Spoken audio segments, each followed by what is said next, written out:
আজি হৈছে কাতি বিহু। সকলো অসমবাসী ৰাইজকে মই মোৰ ফালৰ পৰা কাতি বিহুৰ শুভেচ্ছা জ্ঞাপন কৰিলোঁ। আৰু লগতে ৰাতিপুৱাই পথাৰলৈ ওলাই আহিলোঁ, মানে ছাগলী দিবলৈ আহিলোঁ। এয়া হৈছে আমাৰ ছাগলীকেইটা। এইকেইটা কালে খেতি আছিলে, একদম মানে খাই শেষ কৰি দিলে। এইফালে হৈছে আমাৰ কাতি বিহুৰ বিশেষ আকৰ্ষণৰ কেন্দ্ৰ, মানে ধান খেতি। যিহেতু ধান খেতি বুলি ক'লে মানে কাতি বিহুৰ কথাই মনলৈ আহে। চাওকচোন বানপানীয়ে খাই কি কৰি দিছে একদম। ইফালে অলপমান আছে আৰু সেইফালে এনেকুৱা অৱস্থা একদম মানে। আৰু এতিয়া ছাগলীকেইটা দিওঁ, তাৰপিছত দিনটো ব্লগ দেখুৱাই আছে, আপোনালোকে চাই যাব কি কৰোঁ কি নকৰোঁ কাতি বিহু উপলক্ষে।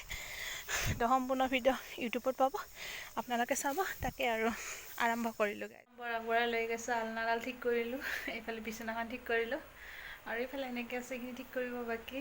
এইফালে এইখন বিচনা ঠিক কৰি থ'লোঁ, এইখনত কোনো নাথাকে।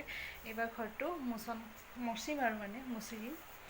তো এইবাৰ মোচন কাম আৰম্ভ, এনেকৈ ব্লগটো আৰম্ভ কৰি আছোঁ। আৰু এডালো ভাঙি ছিঙি গৈছে, দুখীয়া মানুহ কি কৰিব আৰু, বান্ধি কান্ধি কোনো ৰকম চলি আছে আৰু এইবাৰ ফেনখন দিলোঁ, কাৰণ ফেনখন দি ল'লে সোনকালে শুকাব, আৰু সেইকাৰণে ফেন চেন দি লৈ শুকাই আৰু পিছত লগ পাই আছোঁ। ঘৰ চৰ মুচি লোৱা আগতে। আৰু দুপাখি মনৰে বতৰা লিখি পঠিয়ালো তো, তুমি আদৰি ল'বা। পালো মন বতৰা বমফালে চাম্ভু চাম্ভু চাম্ভু চাম্ভু। এইফালে পানী मैं तो पानी पानी हो गई।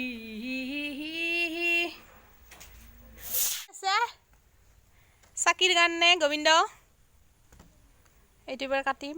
এটা কাটিলোঁ, এটাত কি গছি 5 গছি ওলাল, আৰু এইটোত 5 গছি 10 গছি হৈ যাব। আৰু এইটো বাকী অপাৰেশ্যন, এইটো মেইন অপাৰেশ্যন।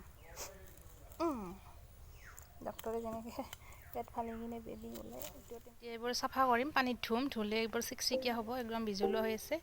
আৰু টোটেল মই 3টা কাটিলোঁ, 15টা চাকি ওলালে। আৰু আজি আমাৰ ইয়াত যিমান দাম হ'লেও মানে ঔটেঙাৰ চাকি লাগিবই। তো বহুত জেগাত দেখিছোঁ মাটিৰ চাকিবোৰে দিয়ে, কলৰ ভূৰত কিবা কৰি কাটি কিনে, তো দেখি থাকোঁ ভিডিঅ'বোৰতে। কিন্তু আমাৰ ইয়াত ঔটেঙা মেইন, ঔটেঙা লাগিবই। আৰু এইবাৰ মই ধুই ৰ'দত শুকাব দিম অকণমান। ৰ'দত শুকালে মানে পানীটো শেষ হোৱাৰ লগে লগে ধুনীয়া চাকি হৈ উঠিব। আপোনালোকক দেখুৱাই আছোঁ কি কৰোঁ কি নকৰোঁ, তাকে আৰু